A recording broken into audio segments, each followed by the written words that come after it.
anti-Semitism. Oh, well, see, that's the thing. So we're both live on Facebook and recording now. Hi, everybody. I am Pastor Megan Rohrer, typically at Grace Lutheran, but currently at stay at home here in San Francisco.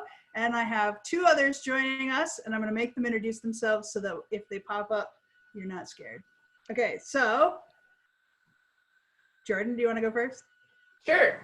My name's Jordan Slappy, and I'm a first-year seminarian at PLTS, and I'm completing my field ed at Grace with Pastor Megan. Yeah.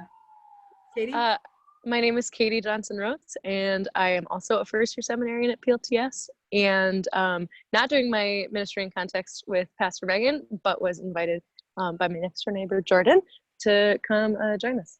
So thank you for having me. Thank you for joining us, if only so that we can see the background behind you. I'm honored to offer it. Yeah. Let's start off, we're talking about Galatians today. And so here's the reason that I have picked Galatians for us to read about. Number one, most people don't know this, but the writings of Paul are the oldest in the New Testament. So they were written even before like the Gospel of Mark. So we're starting by reading what's at the beginning. And as a Lutheran, so much of our Lutheran theology is rooted in the book of Galatians and the writings of Paul. So it's a pretty good place to start, as they would say in The Sound of Music. Katie, would you mute your sound for 1 second, since there's Yes, I'm so sorry about that. An emergency behind you? Thank you. No, you're good. So Paul's writings are the oldest, thought to be around 40 and somewhere between like 40 and 60. Know that the writings of Paul come to us in fragments. The most complete fragment we have is something called Papyrus 46. And that oldest version that we have is dated back to 200. So the oldest version of this earliest writing of the New Testament dates back to 150 years after it was originally written. So what we don't know is what happened from those first versions to how many times it was copied for 150 years before we got these kind of more complete versions. Also know that Paul is writing before the temple is destroyed in Jerusalem for the second time, and the Gospels are written either in the moments when the temple is being destroyed or shortly after. They know that this big destruction is about to happen. So Paul's writing before that. So you'll see some of that tension of like, ooh, don't do bad things or everything's going to be destroyed. And he's not wrong. That tension was real. Galatians is often referred to as Luther's book because Martin Luther used it so often in his preaching and his teaching. And it does have really wonderful insights about forgiveness and equality, but as Jordan has pointed out, it also is the basis for a lot of anti-Semitism. So what that means is that there are parts of this book, some of which are out of context, I would say most of which are taken out of context, and some that are just borrowed from the fact that Luther got really grumpy at Jewish people, and he decided that his vice was anger. And so that means Luther took parts of Galatians and purposefully used them to feed his anger at Jewish people. And that way that Luther used the book of Galatians ultimately results in the Holocaust. So that's not cool, and that's not okay. Right? And so that's something that we need to say, is that the anti-Semitism that you could cut and paste out of this book, number one, it's clearly not intended by Paul if you read the whole thing all the way through. That's part of why we're talking about the whole book and not just sections of it. Anti-Semitism is not the only terrible thing that comes from Galatians and from Romans. Also, there are people who have copied and pasted little parts of it where Paul gets really angry at different types of people, and where contemporary humans have gotten angry at different people. And so this letter, along with Romans, gets used as a baseball clobber text quite often towards certain groups of people. But again, if you read the whole letter, it would be very hard to take to do that to people. So we'll talk about that as we go through. We'll go through it one chapter at a time. I won't necessarily read the whole thing aloud, but I selected some portions of it that we can look at more in depth. If you haven't read the full thing in order, come on guys, it's only 6 chapters. It doesn't take very long. What up? Like, you can do it. I believe in you. So know that most of Paul's letters have the same kind of flow to them. They start with Paul being like, grace and peace to you. And if you've ever been to a sermon that starts that same way, it's because people really like Paul. It starts with grace and peace, and then it immediately goes into, well, since I saw you last, you've been screwing everything up. And here's how, right? So then Paul goes into a section of what he thinks other people are doing wrong. Remember, though, Paul is a new convert, right? Paul doesn't meet Jesus. Paul has this conversion experience where he says that Jesus appears to him. And you can read about it in the book of Acts if you want to read more about what's up with Paul's life. But Paul and Augustine, people who wrote prolifically about how to be good Christians, are not mature Christians themselves. They are brand new baby convert Christians who, surprisingly, like people who are new to something, know everything about it and want to tell you every way that you should be about it. So know that these might not be how Paul felt later in his Christianity. It was just how he felt originally. So if you've ever thought something in your awkward teenage years that you don't agree with anymore, that might be how Paul feels. We just don't know because we don't have a lot of those later letters after he's much more mature in faith. So then Paul always, after he says, by the way, you're all stirring it up, here's how you can fix it, we'll talk about this really beautiful vision about how everyone is equal in God's eye. It's typically founded in this idea of baptism. There are people who also have just only read this section and thought, everything goes, you're fine, it's great, right? And so the people who only erred on the side of you're all terrible and use the text to clobber people have also just read this section that's like, everyone's awesome, you don't have to follow any rules, yay, right? So there's difficulties on both sides if you land on either side of where you want to have Paul be. Ken Stone is one of those people. Ken Stone is a queer Bible study scholar, and he says that you should use safer texts, right? Like safer text. And the idea is that if you know there is a text that is rooted in anti-Semitism, or if it's rooted in homophobia, if it's rooted in any sort of false way of being unkind to people, that you should not use those texts. You should not do spiritual harm to people, and you should use safer texts, the ones that like support and uplift people. We'll talk a little bit more about that farther down in the chapters of Galatians. But just know that we should acknowledge when we're only taking a part of the text and not the full book in its order. So the reason that I think we should look at this as a full book is because we are living in a time where people have these really extreme views, right? You're either great or you're the worst, right? And no one can agree on either side. You're either Fox News or MSNBC, and there's no middle point.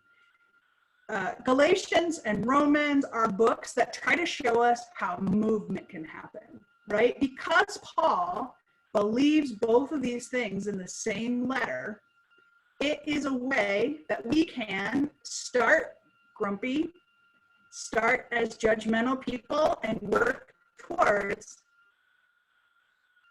God's idea that we're all equal and that God loves us. So this is a letter, when you read it in its entirety, that is about movement. It's about changing your mind. It's about being, it's not saying you don't have judgy thoughts.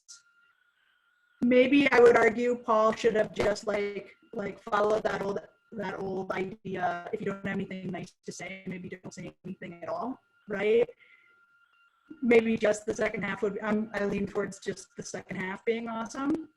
But because we have the full thing, if you've ever not liked someone in a really grumpy way that you didn't want to admit, you have gone through the same journey that Paul has gone through. And I think we need more parts of the Bible. We need more letters to be lifted up. We need more ways of being faithful that show that we can change over time, if that makes sense. Because then we can acknowledge in humanity, we all change over time. We all can do this. We all have the ability to, even if we're stuck in something really judgy, move towards being kinder. And here's the how to do it. Okay? So chapter 1. If you haven't read it and you don't like what I'm saying, you can zoom out and read chapter 1. Oh, a cat. This is a cat. Oh, she doesn't like Paul, I guess.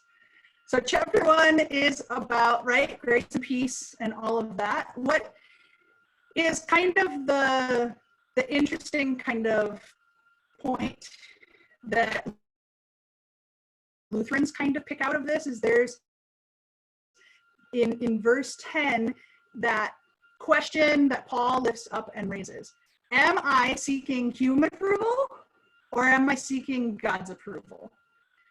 Right? So what are we to look towards, right? And Dietrich Bonhoeffer makes this question the center of his ethic. The idea is that in any given situation, it's not our job to figure out what should I do in every circumstance into the future. Instead, Dietrich argues that our job is to be present in any given moment in history and then ask, what is God calling me to do right now? And then in 5 minutes, we might have to ask ourselves, what is God calling me to do right now? So it's this idea is really important to Lutheran theology. And so that's kind of cool to kind of know where your roots come from. Galatians, right? The other thing to know is that here, Paul is writing about his own screwed upness. Is that the way to say it? Paul was trying to kill people who were Christian. Paul was Jewish, and he believed that you should be all the way Jewish. And he has this conversion, a change of heart, where now he's arguing the exact opposite. This entire letter is about circumcision. And so anytime it's been used to tell people how to live their life, and the question has not been about circumcision, you've been doing it wrong. It'd be like if we used medical advice for what to do if you have a limp when you have a headache. It wouldn't make sense.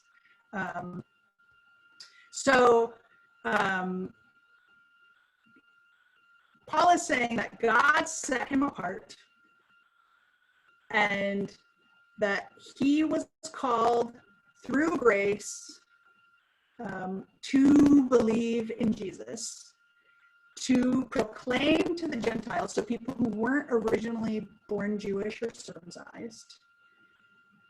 And he's also acknowledging that during his time of early conversion, he didn't talk to nobody. He meets Jesus out in the wilderness and then talks to nobody for 3 years and just comes up with how Christianity should be based on this one encounter with Jesus.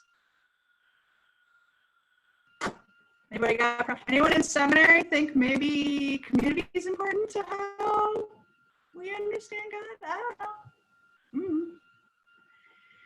So for 3 years, he just has his own little Jesus understanding, not talking to anyone, right? So he's admitting he's a flawed dude in the very first chapter of his letter. So he's not writing it. So if anyone said Paul said, be perfect, and that's how you should love Jesus, they've never read the first chapter of Galatians where Paul's dude, I'm not very good at this.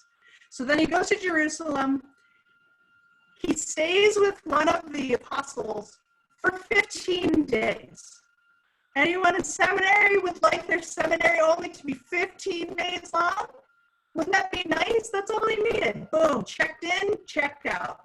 And then he went and founded a whole bunch of churches. And he's writing this letter to churches he probably created, who once he left, did things differently than he would have done. So Paul is essentially saying, dude, I used to be your pastor, but now that I've left, you're doing things differently, and I've got a list of ways you should stop doing things. I'm not going to make comments about whether or not this is a good practice or not, because people will think I'm talking about particular situations that I'm not. I'm talking about Paul.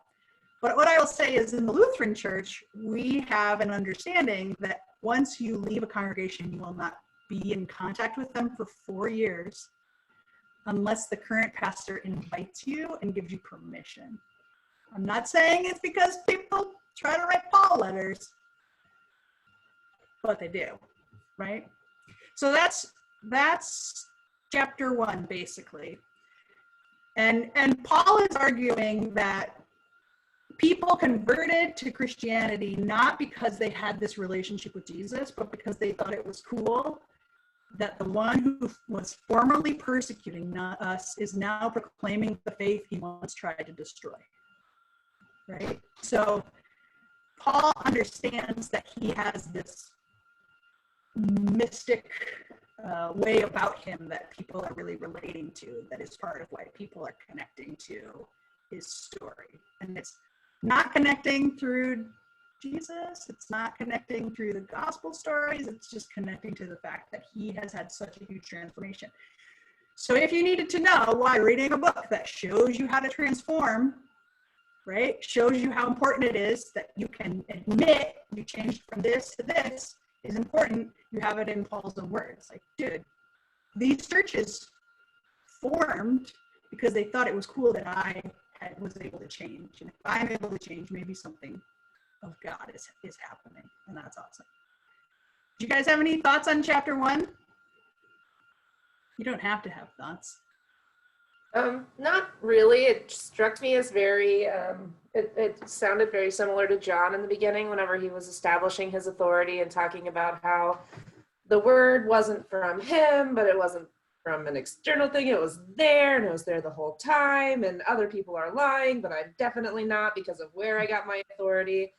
I mean, I recognize that he has to establish authority, but it's kind of, one, weird because I feel like those things could easily apply to literally anyone else. And then 2, I found myself flipping back and forth between the first verse of John and this and being like, oh, okay, there's, I don't know if there's actually any, if they use the same thing or leaned on each other, but it's just what I got. It was like the oldie time method for how you write a letter, like, dear so-and-so, here's why I'm great. Okay, how are you? I would also love to see Paul write like a passive aggressive reply all email to someone, you know. I feel like he would do that. I just picture him as like this a boomer guy, you know, no like weightiness or anything there, but just like, what are you doing? I don't know, it'd just be great to see. Yeah, it would be really easy to skip the first chapter and think it's just the like, here's why I'm great section. And what you miss if you do that is the fact that this is someone who has lived in the hole trying to teach someone how to get out of the hole themselves, right? So it's not I'm so great, I've always been great, here's why I'm great. It really is. I mean, Paul does it the wrong way. He's like, here's why I suck. I used to kill people. I only had 15 days of training, right? So what he's establishing is that this idea of faith is more important than academics. Sorry, seminarians. And is more important than even like who you know or being fancy or famous, right? So this connection to God through spirit, whatever that is, however that manifests, he's setting up that is going to be more important than maybe a list of rules. Yeah, no, I really appreciated that bottom line that you just mentioned about being famous or having the attention and why so much of the community joined. I really appreciate him just like naming that specifically. Like, that's not earnest faith, and it won't really serve you other than for presentation's sake. But I still, the only part of like the part of chapter 1 that I'm going to go home when I get to go back down to my apartment, I'm going to take out as many different highlighting tools as I can to like call attention to verse 10 where in my copy it says, does it sound as if I'm looking for human approval or God's approval, or am I trying to be a people pleaser? If I were still a people pleaser, I wouldn't be a bondservant of Christ. And I immediately went to it when I opened this. Maybe that was the Holy Spirit, but it was like a slap in the face that I really needed. So I don't feel like he's just bragging about how great he is. And I feel like I'm in great appreciation for his like, y'all, I care, but I don't care. Yeah. It's a good text to read if you're having a hard time in a congregation with people not understanding why you're being a pastor in a particular way. It's also a good thing to read if you're in the middle of seminary and there's this list of rules you're supposed to agree to, otherwise people won't approve you at a meeting. But my advice is, think these words, maybe don't say them out loud. Well, and it's not much better, but at least that one specific list of rules has been officially dropped. Yeah. So, but imagine if you were at like a tough council meeting and you said these words. It's not very community inspiring. And so, thank goodness it's just one chapter of 6, because there's more that might be more community inspiring, right? Paul starts crabby and maybe gets a little bit more open. Maybe he doesn't. We'll see what happens, right? So chapter 2, Paul is talking about this context of living in a world that is violent. Everyone is persecuting everyone. So the Romans are persecuting people who are circumcised, right? So they're literally checking in people's pants to see who is of a particular faith and then slaughtering people, right? So this idea of circumcision is a life and death decision. Should you get circumcised? Should you not get circumcised? And what does it mean about your loyalty to God if you don't get circumcised? Remember, circumcision was one of the main ways that people had an outside identifiable way to show that they were Jewish. And circumcision was something that people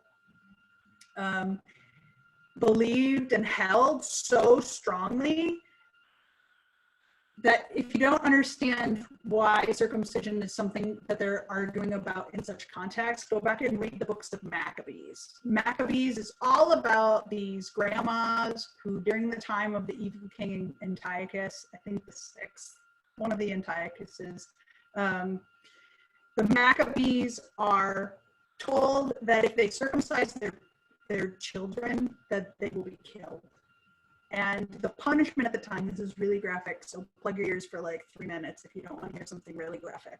The punishment at the time of the Maccabees was that if you had your child circumcised, you would have to wear your dead baby as a necklace until it rotted off, to show other people that if they circumcise their babies, that it would be a death, right? So that is beyond any form of torture I can imagine. Even saying it sounds like it traumatizes people. That's the book of Maccabees. The book of Maccabees is like, we love God so much, we will wear these necklaces, right? We will do circumcision beyond everything. So there has been this ancestral, like, we will do it, it will hold us strong. And so this conversation about whether or not to be circumcised is a life or death decision, but not as light as I think about it today, right? It was like, dude, for generations, we suffered. And if we're gonna choose not to get circumcised, then why the heck did we do all that shit in the past, right? Excuse my language, grandma, who probably will watch this Bible study later, but whatever, right? That's a terrible thing that people did for their faith. So to change that rule is huge. It's huge, right? And it's not something that is about dishonoring Jewish people, right? This is at the center of everything that is achingly difficult about the struggle of being a Jewish person in a society and being persecuted, right? And that persecution does not end. There were several Holocausts that happened kind of throughout this time period, right? The second destruction of the temple is coming, so we know it's going to be bad. So bad that it was called the desolating sacrilege, right? That was what they called it. And Jesus talks about this desolating sacrilege that happens. So it's terrible, unimaginable violence and destruction that Paul is talking about, and this conflict of how to choose how you're going to be faithful it's trauma inducing. It's just not, it's not as simple as a just turn or, like when people talk about like turn or burn, just choose not to be whatever I don't like. It's not like that at all. This is like choose to physically mark your body in a way that you will be a part of a genocide for sure or not, right? These are not simple questions like that. Chapter 2 also is a crucial part of Lutheran theology. Verse 15 says, we ourselves are Jews by birth and not Gentile sinners, yet we know that a person is justified not by the works of the law, but through their faith in Jesus Christ. This idea that we are saved by faith, saved by grace through faith, comes from this part of Galatians. And the idea is that you, that's what happens. The cat scratches you for no reason because they don't like Paul still. So this idea is that you don't have to do anything to prove that God loves you. Your faith is enough. If we just clipped this part out, again, we would go to the really liberal side. That's like, no matter what you do, no rules, that's awesome. That's not what Paul says in chapter 2 at all. So you got to read the whole chapter, you got to read the whole book. Because Paul says in verse 19, through the law, I died to the law so that I might live to God. I have been crucified with Christ, and it is no longer I who live, but it is Christ who lives in me. And the life I now live in the flesh, I live in faith in the Son of God, who loved me and gave himself for me. I do not nullify the grace of God, for if justification came through the law, then Christ died for nothing. So this is not a text that is saying, if you're not Christian and you're Jewish, you're bad. No, because the rest of this book will say, if you want to live by the law, live by the law, right? This is a text that is for people who are choosing to be Christian and what it means that they're choosing to be Christian.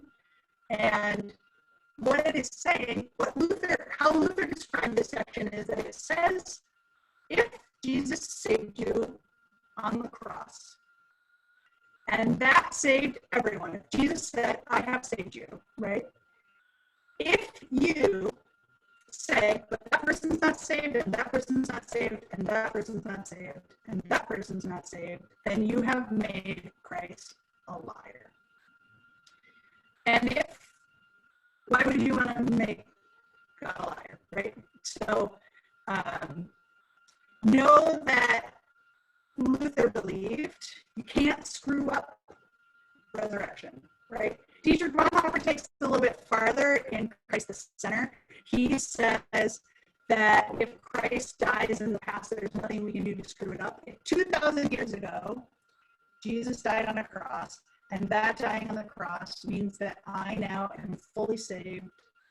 Nothing I have to do to change it. Then I can't go back in time 2,000 years and screw up Jesus saving me on the cross. That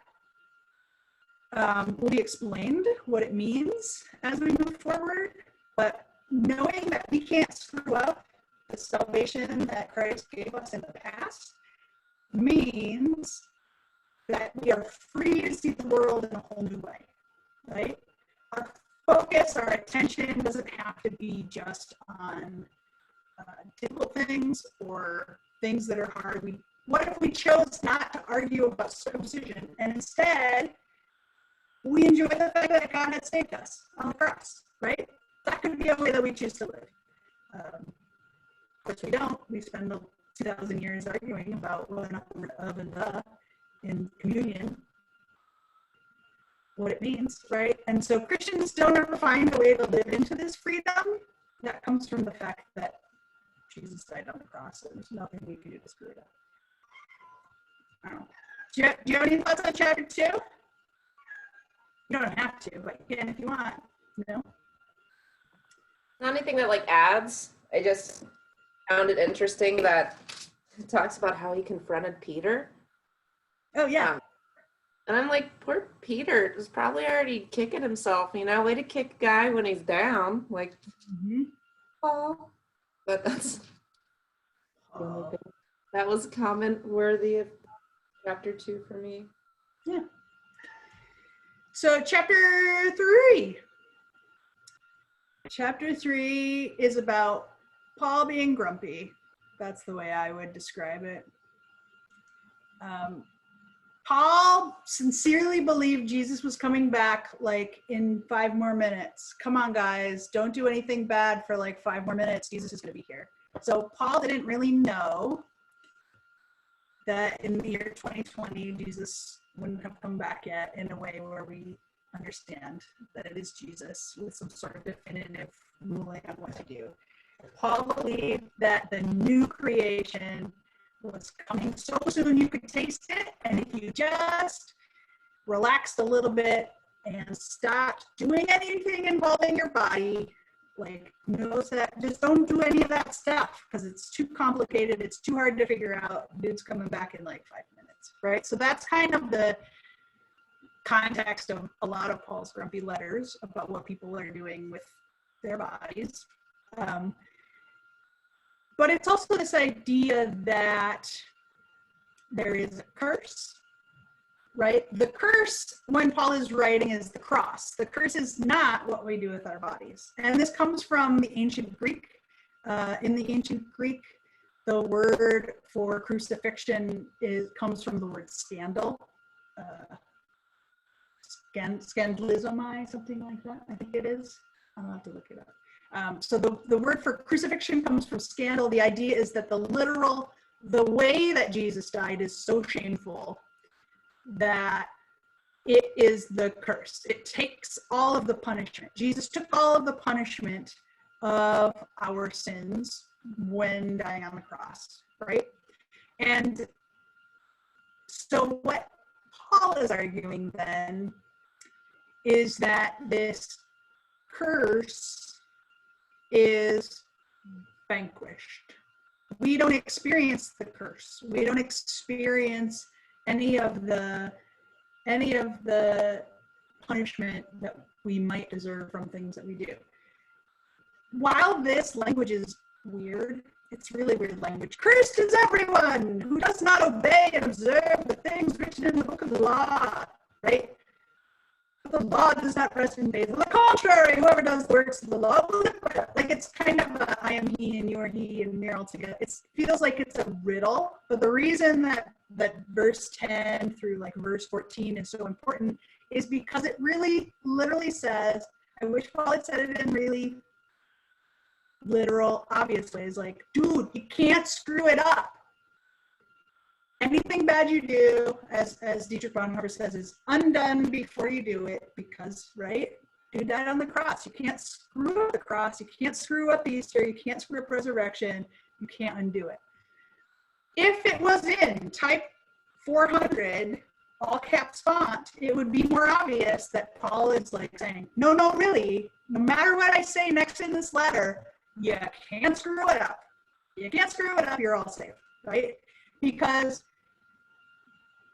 this section, this chapter is the one where most of Luther's anti-Semitism comes out.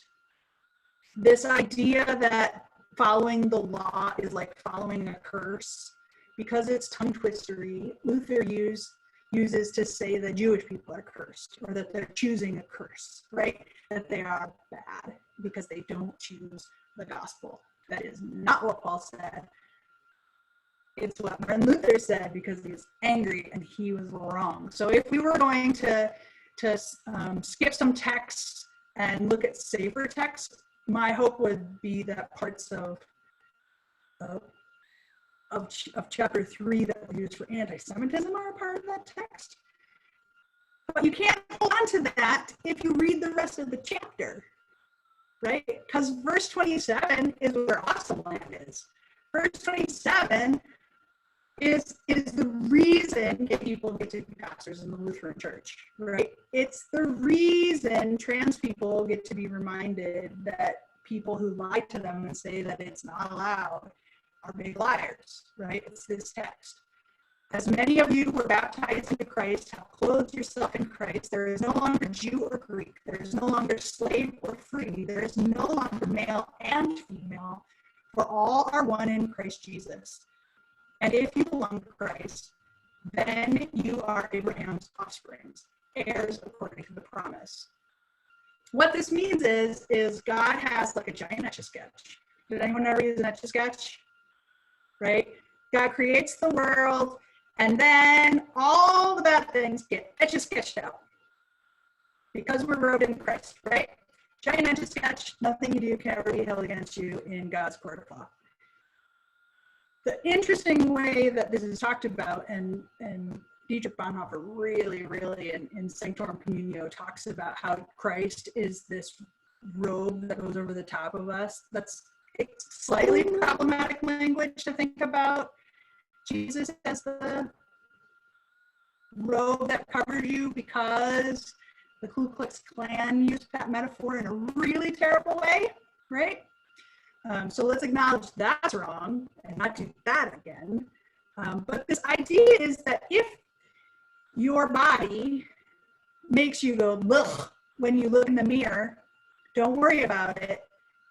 When God sees you, God sees you through Jesus' colored glasses, right? God doesn't see your body, doesn't see what you're doing with your body. God's seeing this in-between buffer of Jesus, right? What that means is that things that were opposites, they disappear. It doesn't matter anymore. These opposites don't really matter. Notice in the language that it says Jew or Greek, slave or free, but when it gets to male and female, it says and. I point this out as a trans person because if you are someone who is living in the binary and people don't understand how you can be both male and female, Paul got it and life was fine, right? So back in Greek's day, back in Paul's day, he got it. It's not male or female in this Greek understanding. It's male and female. And the idea is that everyone has a bit of male and female. But doesn't matter because all of this disappears. All these silly distinctions about what is what disappears, right? But that's just kind of a cool thing in the translation to notice. The hard part is if you say, doesn't matter at all, you forget to like proclaim the awesomeness of people, right? So the next section is going to go into some of the ways that like people are bad and the ways that their skin and their flesh are bad. So if you don't really dwell in this idea that Paul has already said both Jews and Greeks are fine. Paul has already said both male and female are already fine, right? So in those early chapters, if you miss the points where Paul's like, dude, you're good. It's fine. God loves you. I sucked. You might suck. We all suck. But God loves us. We can't screw it up. If you throw that out too quickly, you're like, it doesn't matter. No, those differences matter anymore. When we get to the next section about bad things that Paul's going to be mad about, you're going to forget that Paul already said, like, dude, you're fine. Like, you're fine how you are. You're fine how you are. You don't have to change. So dwell in verse 27, if you can dwell in verse 27. Thoughts on chapter 3? I had never read or noticed the and between male and female, and as someone who just came out as non-binary this year as like bi-gender, that it just immediately it hit differently, and I'm really grateful for you noticing that as well. Yeah, there's a lot of text. So the ancient Greek understanding of how gender worked is not how our understanding of gender worked. They believed that people were divided into these things that would come back together, but they didn't think that the way that it broke was like all down the line, like 100% male, 100% female. They thought that there was like masculinity and femininity, and it might break this way, so that this person who's a little bit masculine and a little bit feminine would come together with this other person who has some other stuff. So they saw it breaking in lots of different ways. There's lots of oral Torah that talks about kind of the ancient Hebrew tradition that kind of also saw that breaking in that same way.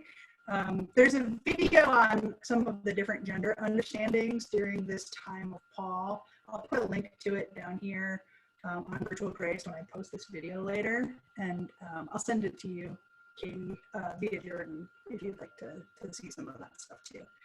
But yeah, so they didn't believe that there was this same kind of way of seeing things. There was even a period of time when they thought the difference was heat. They thought that that's why women had to like stay inside and not like move around, because if they got too warm, their boy bits would fall out. And if men got too cold and they weren't being physically vigorous enough, their boy bits would shrink up inside of them and go away, and they would become women and effeminate. So there's been all of these different ways that we have imagined how gender works. LaCroix has a really cool book on it where he talks about all the different ways science has seen gender. And the only through point in each of those understandings about how gender worked, even when people started being able to do like autopsies and look inside and see where flaps and folds truly were, the only through line through all of those ideas about gender is that men should be in charge. So even when it changed to the exact opposite, like there's a time when they thought women should do agricultural work, and then they're like, no, men should do agriculture. Like even if they went from one idea to the exact opposite through science, what ended up happening is it was mostly just used to say like, no, I'm the boss of you. See, the theory says why I'm the boss of you. So if you want to think about this section of Paul's letters being a way of saying all those ideas that you guys have about gender and sexuality, y'all just made that up to be the boss of each other. And in God, there's no boss of each other anymore, right? The first are last and the last are first, and that makes no sense unless you have a circle, right? So this is one of those moments of like, dude, just like stop thinking you know everything, right? Remember, Paul's calling us to this spiritual understanding of God, not a physical or a book understanding of God. I just wanted to notice with something, I can't remember exactly what you just said that made me think of this, but I'm noticing that in my translation, everywhere the word law is used, it's been replaced with Torah to specify Torah law. And that just, I just realized how many times I've heard scripture, particularly Paul's scripture, taken out of context with the word law to make it sound like all law, whoever comes up with the law, and not specifically the law that Paul knows through the Torah, and that they're specifically referencing Jewish law and not just like the nature and construct of legislation. Just notice that. It's going to change as we go farther in Galatians. Paul's actually going to tell you what Paul thinks the law is. So wait for it. Ooh, quick notes. Awesome. I'm looking forward. Yeah. So chapter 4 is it's another unfortunately taken chapter. Chapter 4 is talking about slaves. Yay! Slavery's gone well. So, right. So know that chapter 4 is a chapter that has been used to preach to people living in slavery in the United States to tell them they need to stay slaves. Does that mean we should throw out all of chapter 4? Here's the other thing to pay attention to in chapter 4. The chapter divisions are arbitrary. They were made up. They weren't in Paul's original letter, right? It didn't say, chapter 4 of my letter, it's the slavery bit, right? So what that means is someone chose where the divisions are. And if you think about why they chose where the divisions are, you mostly would think like, oh, it probably just makes it easier to read. I believe chapter 4 is divided the way it is to try to keep people in slavery. And I think it's BS. And we should refuse to read chapter 4 the way it is divided. Look at the first sentence of chapter 5. It's still about slavery. But the first sentence of chapter 5 says, for freedom in Christ has set us free. Stand firm and do not submit again to the yoke of slavery. If you are preaching to people in slavery and wanting to keep them enslaved, why would you put the point of the whole chapter on the next page? Because you want people to stop before they hear the good news, which is don't be in slavery anymore. God is not a fan of slavery. So when people were reading chapter 4, they were intentionally stopping before the text that says you should no longer be in slavery to try to keep people in slavery. So in your Bible right now, at the bottom of chapter 4, you need to include the next sentence in that as a form of justice for people who have stopped reading in that moment. And I say this out loud so that when you get a lectionary text, and that's the copy and paste of the small text that you're going to preach about in church, you have to read what's before it and what's after it every Sunday and decide if you will stop where the lectionary text people stopped, because they cut the text up like this too, because of whatever they thought the order was supposed to be. Remember in the previous chapter, we just said none of these divisions matter anymore. So those who are putting this letter in print are intentionally trying to keep these divisions into the future. I think that's sin. Sorry, Jesus erased everyone's sin and there's no punishment anymore, but that's crap. That's crap. So leave chapter 5, verse 1 as a part of chapter 4. Otherwise, chapter 4 is terrible and the worst chapter in the world, because it does kind of say that like slavery is a thing you might be stuck with. It's not cool.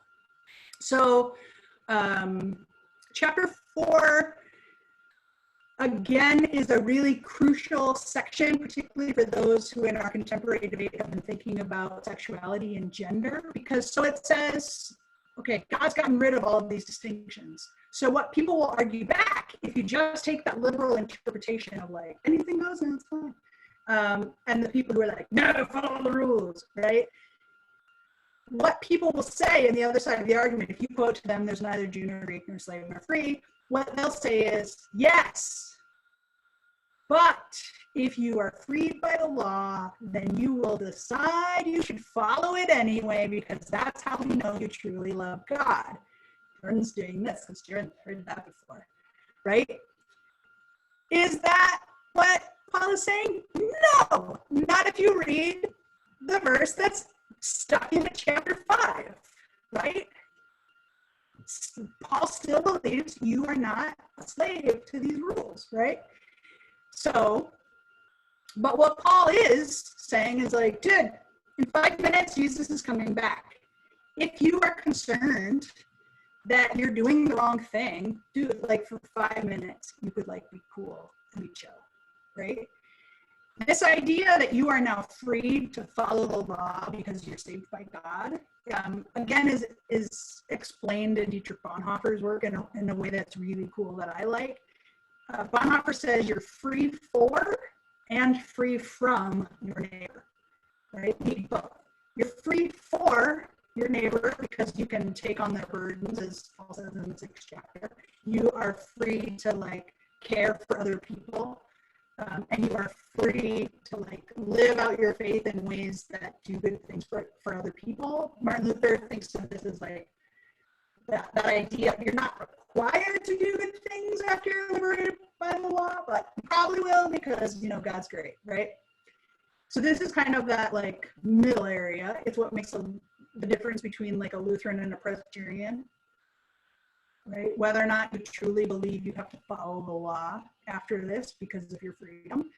Luther also says you're free from other people. You're free from other people's expectations of you. You're free from people who are doing abuse of jerky things. You're free.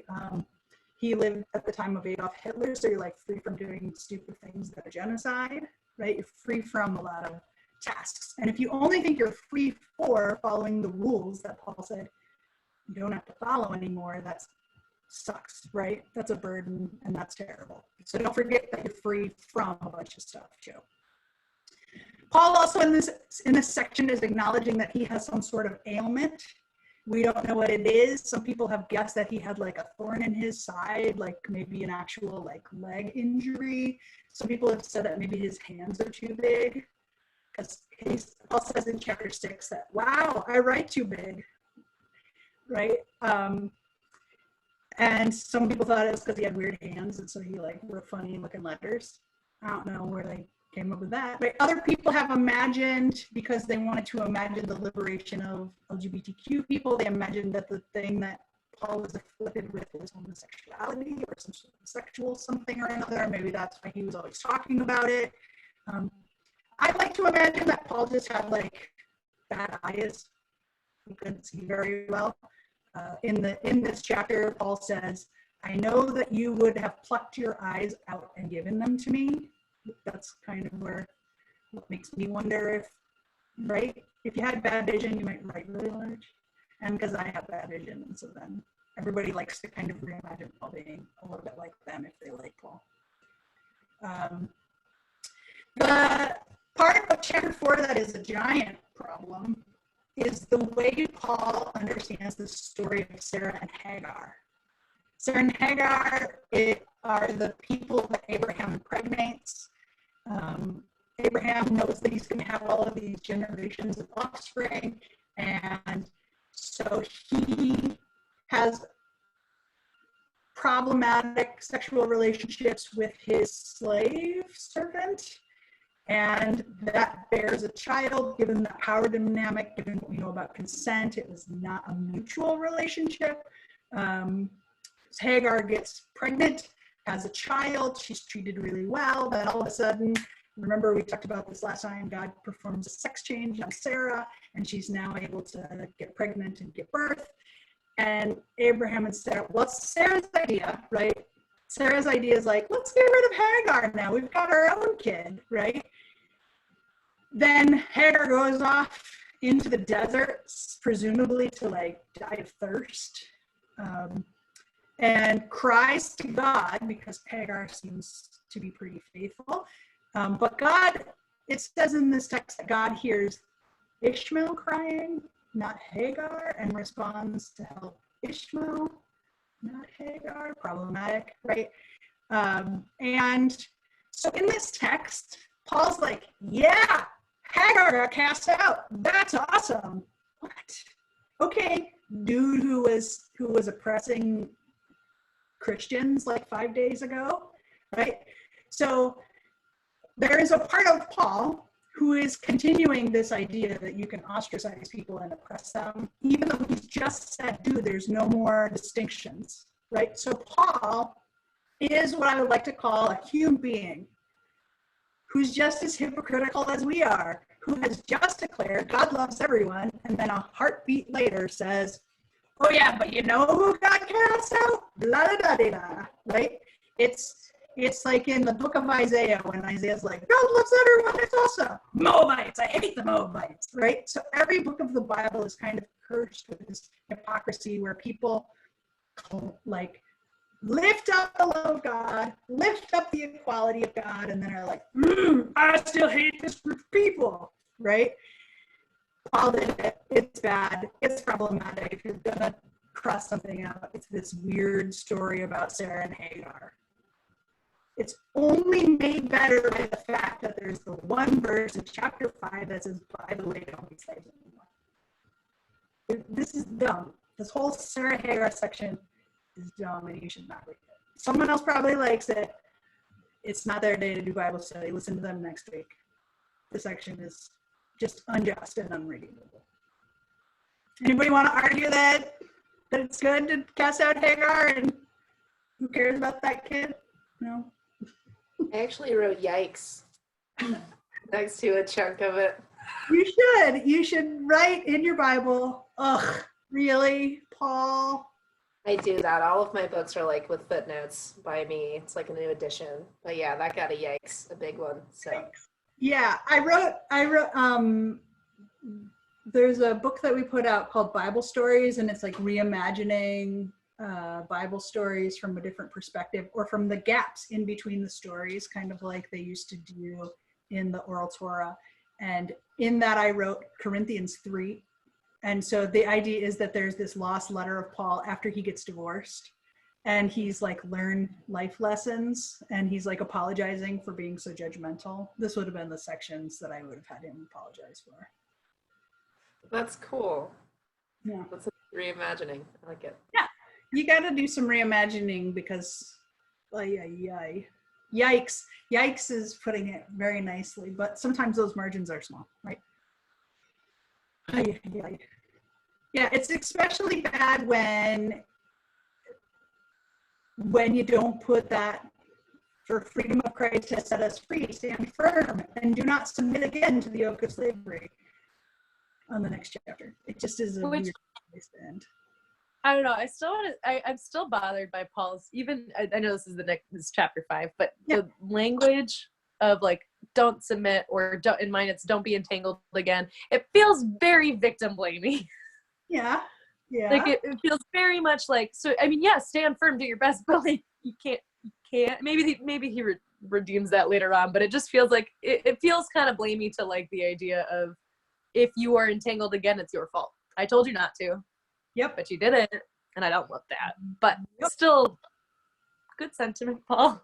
Yeah, still problematic boomer boy. Remember, Paul spent 15 days with a disciple, and that's all his learning was, right? So very young in his faith, and Paul is writing a judgy letter from only far away. It's like anyone who decides to write a letter to San Francisco about why the coronavirus is there. Just saying. Yeah, so chapter 5. Chapter 5, I think is funny because can you imagine, like, I kind of want to imagine writing this letter to people. We're writing about circumcision, right? So we're writing about a specific part of human anatomy. And Paul's using exclamation points, or so the people added to the text. Remember, the original documents didn't have punctuation. Listen, I, Paul, am telling you to let yourselves be circumcised. If you let yourself be circumcised, Jesus will be of no benefit for you. If you do this thing to that part of your private part, Jesus is not of benefit to you. That makes no sense. Remember, we can't undo the cross, the scandal, the curse.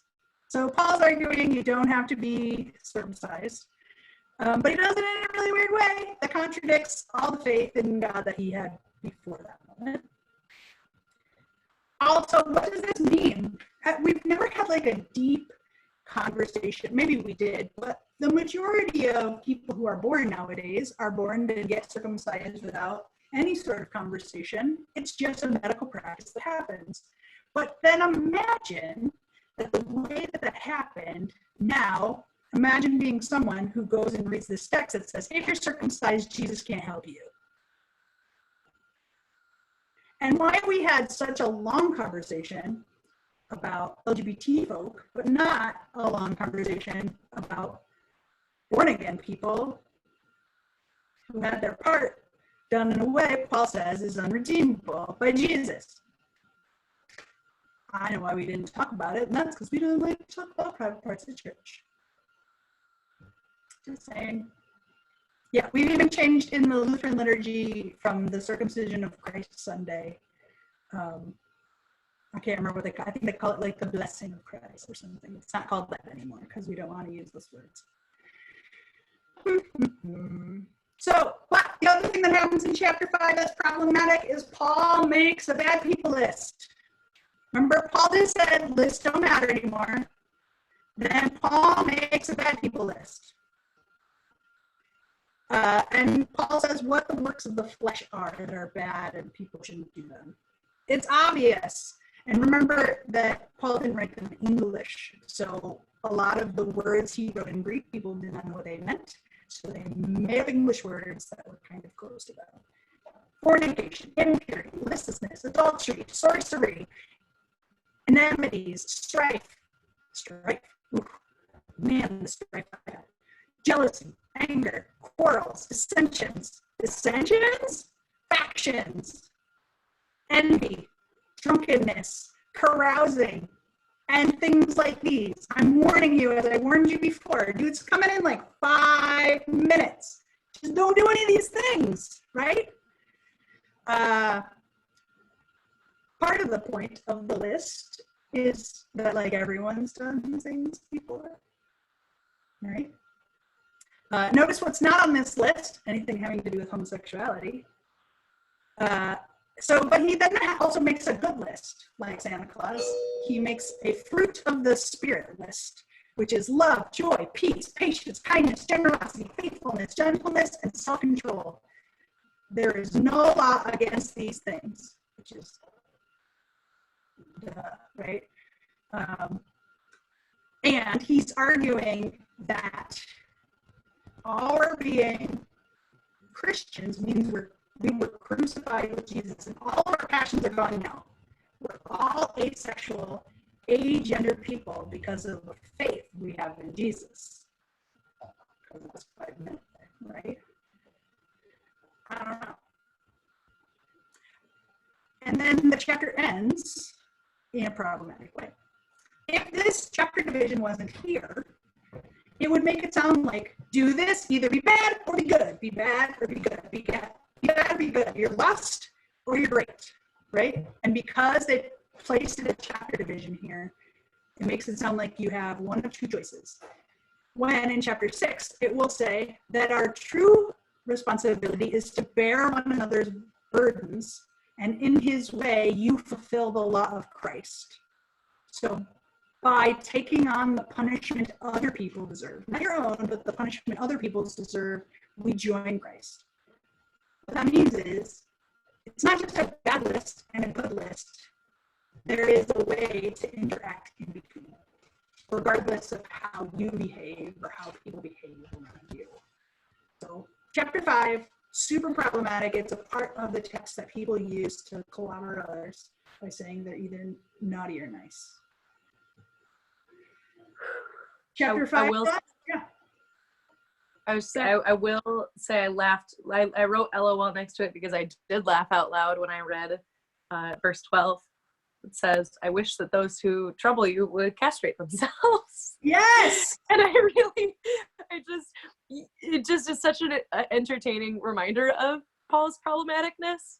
Like I feel a little bit like I'm like, it's just a stand-up comedian on Facebook. Hold on, I have children whispering in the hall. Can you guys go in your rooms? Thank you.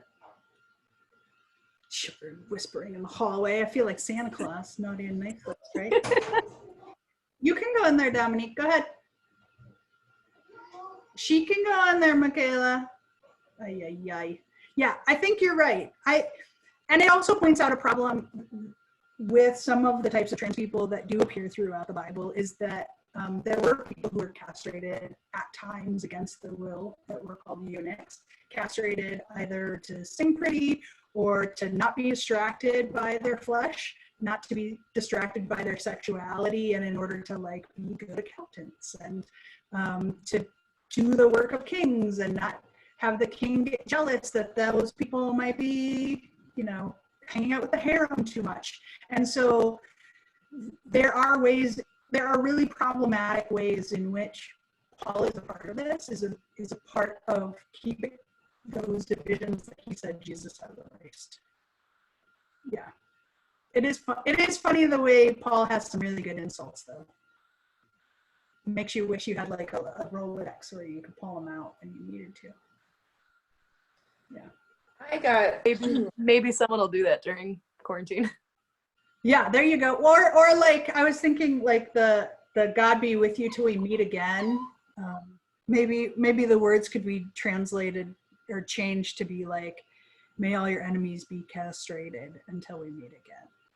It's biblical. I'm not gonna do it. Go ahead, Jordan. I think that you should do it. That sounds absolutely great. And you could probably also make money off of like a Paul Rolodex. Yeah. Just saying, if you put it all in one place, keep that in your back pocket. I'm glad you know what a Rolodex is. I'm realizing that's probably not a thing people have anymore. What a Rolodex is. Worked with them. The thing that caught me on this one is we're talking about how the desires of the flesh are opposed to the spirit, and the desires of the spirit are opposed to the flesh. But also, like in the beginning, it talks a lot about how God like made flesh and that kind of thing. And so it's really interesting to me how something that like God made and God saw was good could then happen to be contrary to like the spirit, which from my understanding is also what was breathed into the flesh in order to like animate them. So where did the switcheroo happen, and why is all flesh bad now, or like all desires of it? Because God even created us to like be and do what we do, maybe not the bad things, but like one of the desires of the flesh is to find companionship. So like, you know, God in Genesis created Adam and Eve, whether or not God, I don't necessarily believe that, but you know, like God created two people to be together. And so how is that, I mean, I guess it became bad through the fall and stuff like that, but it just kind of, it's part of that shift that happens as people start to have differing understandings of what it means to be male and female. The idea is that there's this division that comes out of this Greek idea, like the Socratic idea that your brain is more important than your stomach. Stomach is where they thought all your feelings were. The word stomachomai is Jesus. When it says Jesus wept, it really meant that Jesus's stomach was turned. Could also be translated Jesus vomited. Right? So this idea that women are in their stomachs, women are in their feelings, women are in their emotions and not in their brains. And you'll see this in some of the other Paul writings and some of the writings that come from this time period. Not all of the writings of Jesus of this time. There's like over 280 texts if you look at all the Nicomachean texts about scripture. But the people who were deciding at councils which book should go into the Bible as it is bound the way we know it, choose intentionally the books that have this division between the brain and the stomach, the feelings. So they choose the texts that say brains are more important than feelings. And so that's part of why they choose this particular collection. So there's other collections, other gospels that say feelings are the best, feelings are awesome. There's other gospels that say like women are awesome, yay. Why are they smarter than us? Let's figure it out, right? There are lots of really diverse types of texts, but it really was the clergy who were in charge at the time, predominantly men, right? All men, basically. They picked these texts on purpose. So celibate men picked texts that justified celibate life. And so that's why they're the main texts that are in what we have found as our Bible. Yeah. One last thought I just had. I wonder, I think I'm frustrated with the use of the word flesh, because now that I really think about the way that we talk about, like the way that the Bible refers to flesh as material goods, like I can totally agree with Paul that the desires of the material world are not of the spirit, but like of my specific body, I would say every fleshly flesh, that's a terrible word, I'm sorry I said that, every desire of my flesh, I would say if I follow it, it leads to a spiritual experience. So I think I don't know if this is theologically sound, but I might just stop reading the word flesh in here unless it's very specifically about the body, to refer 100%. To the body and not just to the flesh of the world, so to speak. Yeah, another good thing you can look at to think about that is the difference between disability theology and crypt theology. So disability theology believes that my body is broken and different and wrong, and it needs miracles to make it better and right. Crypt theology comes from a reclaiming of the word crippled. I use it because I am someone who has disabilities.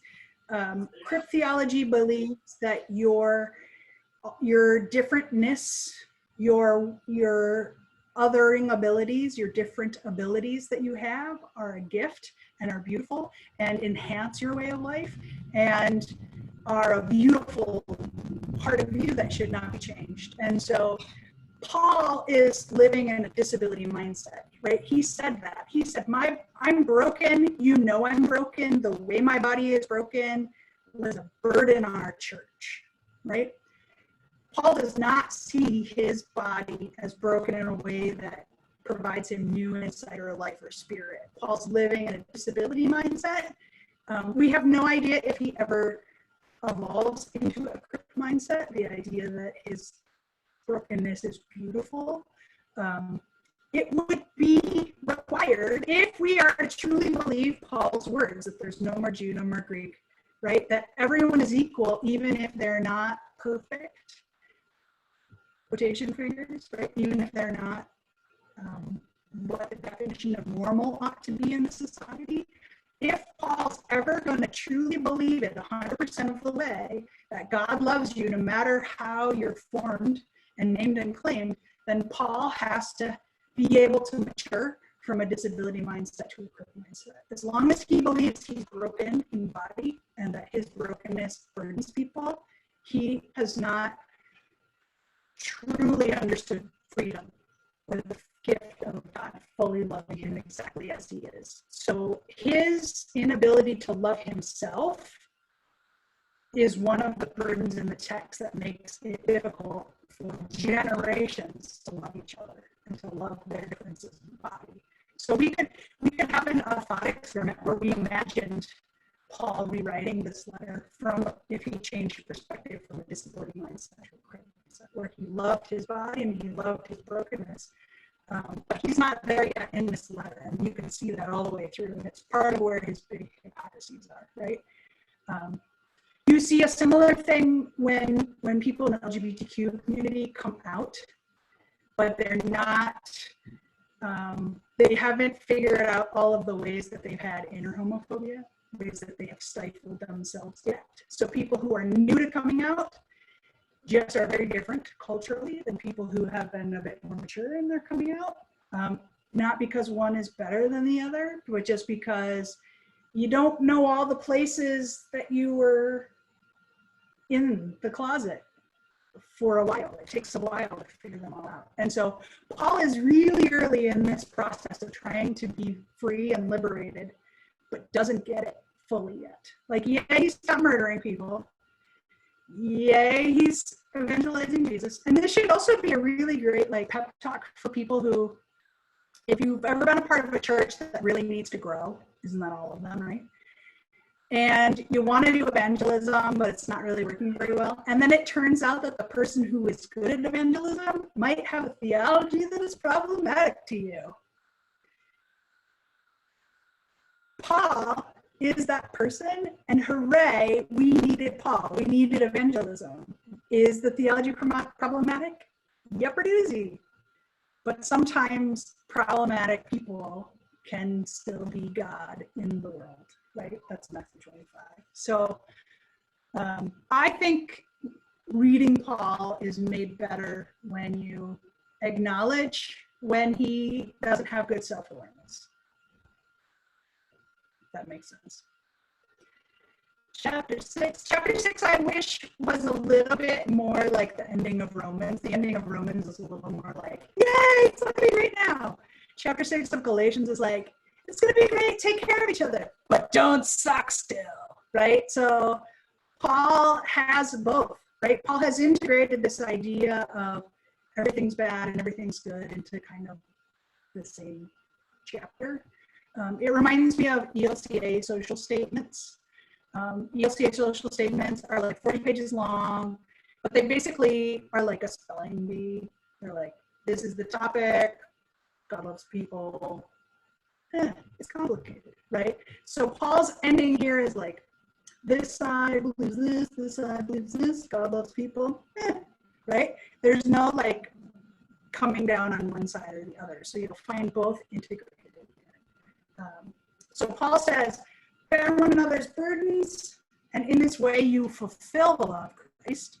And then he says a bunch of mean stuff you shouldn't do for like 8 more verses. And then he says, so wherever you have the opportunity, let us work for the good of all, and especially those of the family of faith. Right? So, but do not be deceived. God is not mocked, for you reap what you sow. Right? So ignore the law, but you reap what you sow, and it might still affect you in the world. Yeah. So Paul is arguing that we should never boast in anything except for Jesus. This is the origin of the Lutheran humble brag, where you don't acknowledge you did anything good, and if people give you compliments, you're like, no, I don't know.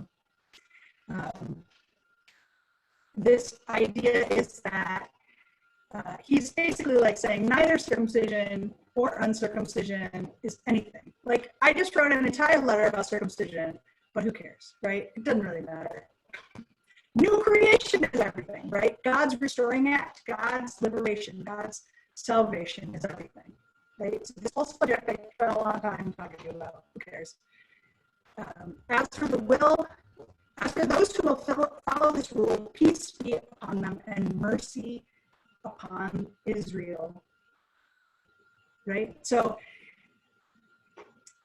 it's an interesting thing. Paul's saying that let no one make trouble for me, for I carry the marks of Jesus branded on my body. That's intense, by the way.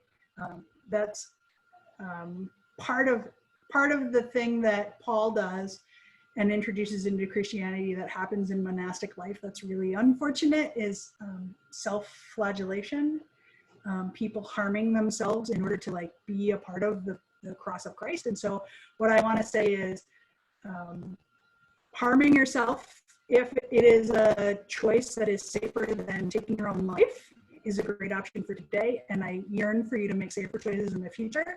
It is, however, not a burden that Jesus wants you to follow. If you choose to, I hope you will have safer theology in the future, right, in harm reduction.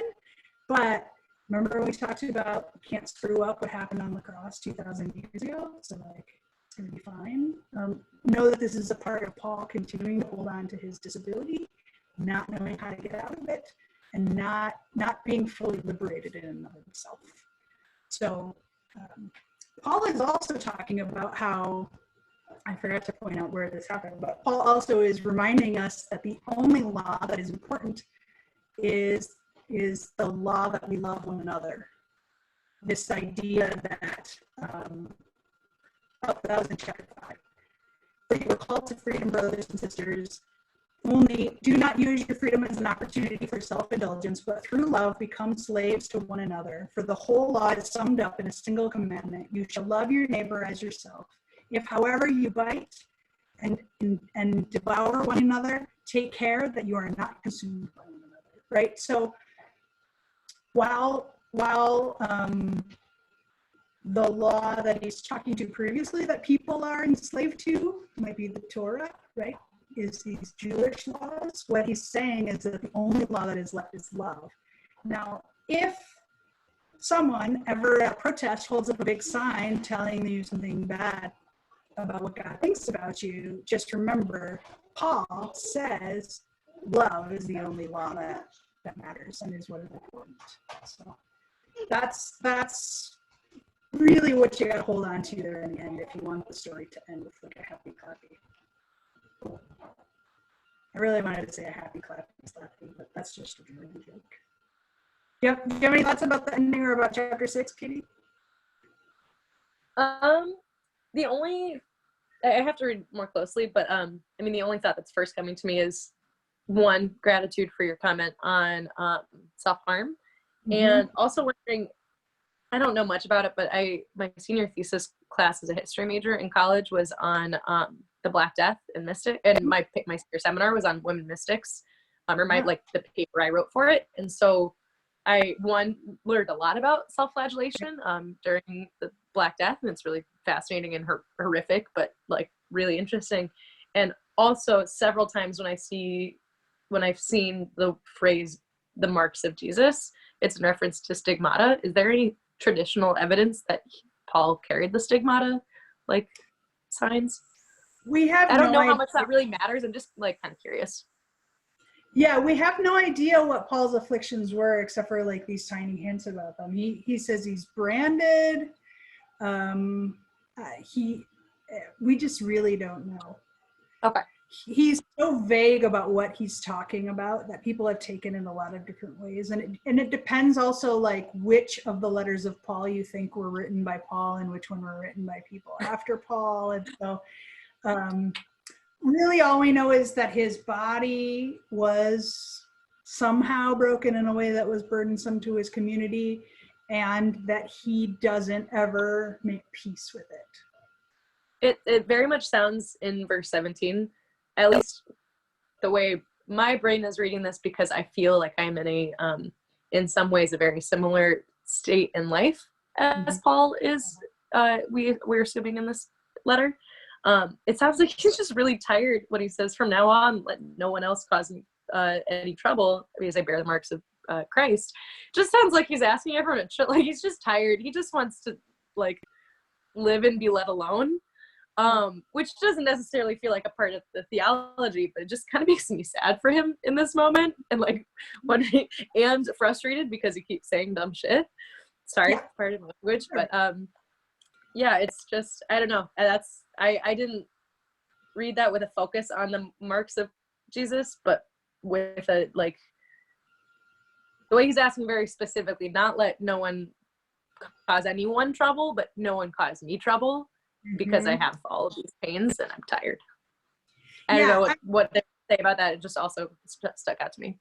Yeah, and the first chapter kind of begins that way too. Like everybody's killing everybody. Like you get killed if you're circumcised, and then amongst Christians, there's this big argument where people are trying to kill people if you don't get circumcised, right? So it was like everyone was turning on themselves.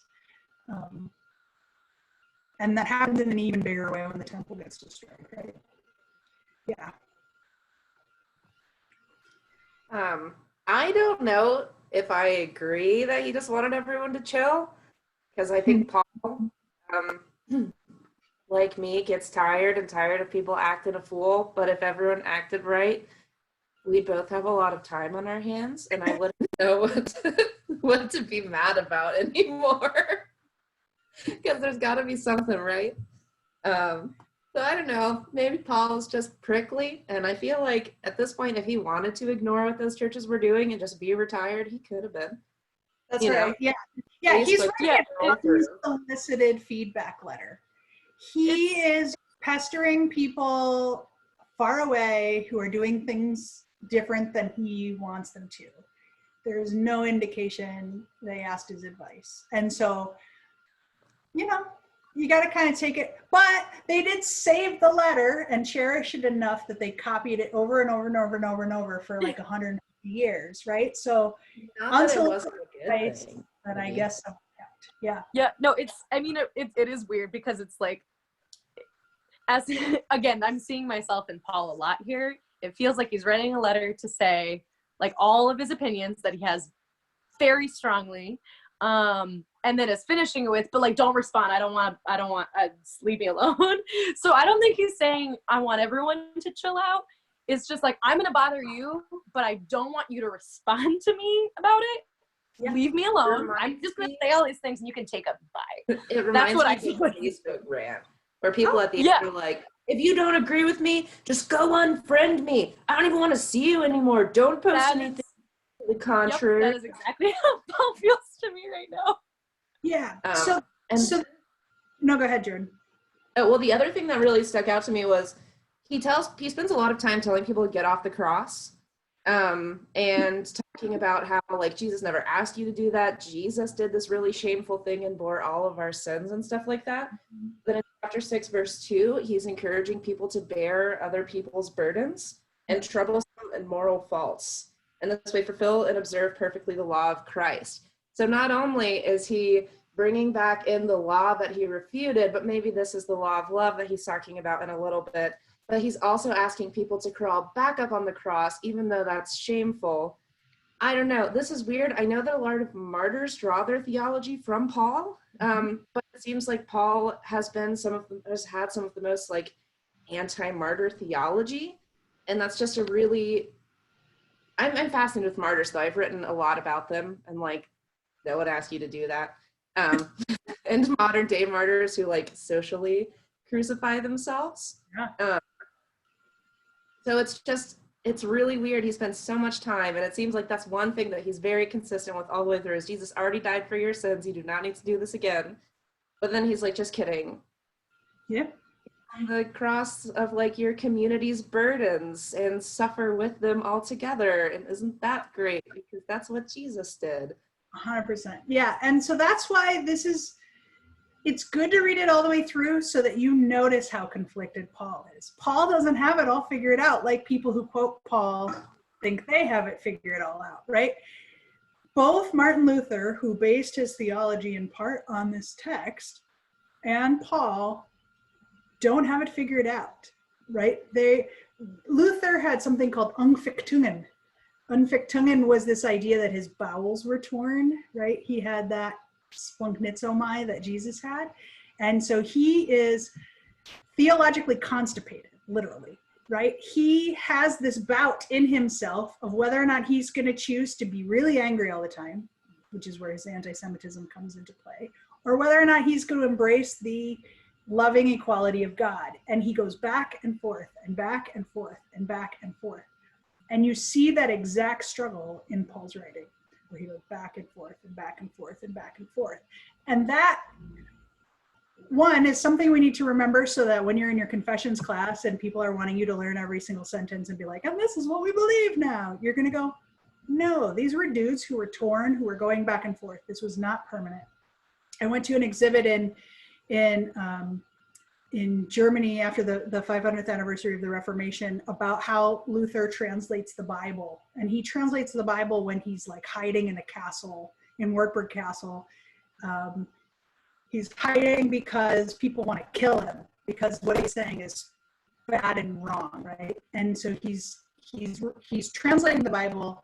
Well, that's the myth, right? Is that he translates the whole Bible in a few months. He has 16 scholars with him who translate the Bible. He takes their translations and makes them into poetry, right? And he's creating a way that these words can come alive now that they're in German.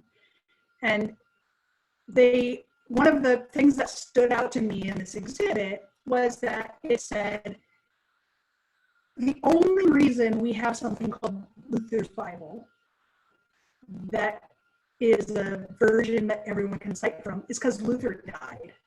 Every single year that Luther was alive, he kept revising it, he kept changing it, he kept maturing his faith and needing to redo it.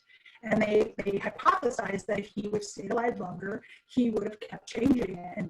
And that invitation, they argued, meant that we, in our own like ways of reading the scripture, can keep having that same dance that Luther was having, right? And so they got it, that Luther goes back and forth, back and forth, back and forth, that Paul goes back and forth, back and forth, back and forth. And so what I want to leave you with is this idea that if you have changed your mind theologically over your life, if you were here and you moved here, it's okay to talk about that journey, but it's also okay to keep moving. It's okay to keep having different positions, to see the Bible from a different perspective or from a different space. And that all of us as a community can have like a million perspectives that maybe somewhere in it, we are the living word of God, right? But there is no shame in adjusting, editing, and keep putting out new editions, right? Our faith is founded on a book of the Bible that is not consistent even all the way through it. The book of Confessions is the same way. Luther's life was the same way. And so don't feel like you need to be fast held in any one position. Know that you can grow and change and be a human. We can feel differently about God after COVID-19 than we did before, right? In the same way that they felt differently about God after the Holocaust than they did before. Mm-hmm. And we are, because Paul at the beginning of the letter said we get to be moved by the Spirit rather than our brains, and rather than by our flesh, get to be in this kind of mystical in-between space. So I'm glad that we were able to really pull out the ways that Paul changes, even through one letter. And if Paul can change from the beginning to the end of one letter, boy, can we change, right? May I offer both what Jordan just said and what you just shared inspired a synthesis that I think I just came to with what feels like the contradiction of Paul telling us to get back on the cross. It reminded me, Jordan, you said something about suffering with one another, and if that's maybe what Paul's referring to as it comes to loving your neighbor. It does feel contradictory, and it reminded me of a quote in The Dispossessed by Ursula Le Guin, where she's talking about the moon anarchist community of Anaris, and that we are called in our love for one another to suffer with one another more than we are pretty much anything else. That's like where the deepest communion is in empathy, or not. Empathy, I'm not sure. I guess it is the right word, but it feels like there's a distinction that I can at least make, thinking that in chapter 6, verse 2, Paul's not asking us to get back up on the cross, but to stand by the cross and hold the hand of the person on the cross.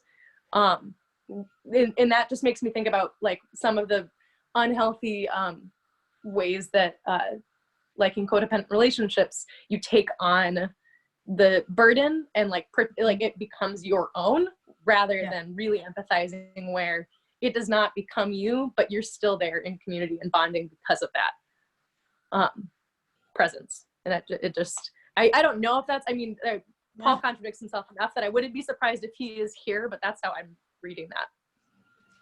We definitely have to figure out a way that we can bear each other's burdens. I think you could write a whole theology book just on what that looks like and how it goes good and how it goes bad. And I'm certainly not saying that hey, Kayla. Hi there. That we shouldn't bear anyone else's burdens. I mean, I the didn't think you were. Christ thing talks about how we're one body and we suffer together and rejoice together, and when one member suffers, we all suffer, blah, blah, blah. But it seemed very like, get up and bear what your community is going through, all on you. And if ever, I don't know, it just seems. I would love to read some of your work on martyrdom. That opens the door for a lot. What? Yes. I would love to read your work on martyrdom. That sounds super. It is fascinating. Right, I think you've come across. I think I've slid most of the recent ones across your desk. Probably. Well, very good. We have to wrap up today's Bible study to a close because this one right here wants to have a dance party on Zoom with their classmates. That's so fun. Thank you, everyone who joined us, and I hope this helped you think about Galatians a little differently, or if all it did is help you get through an hour and a half of your COVID-19 seclusion, that's okay too. Feel free to put in the comments if you have any additional thoughts you think we should think about. Do you want to say bye, everybody? Bye. Yeah. Bye. Thank you so much. Thanks. I'm going to end the video now.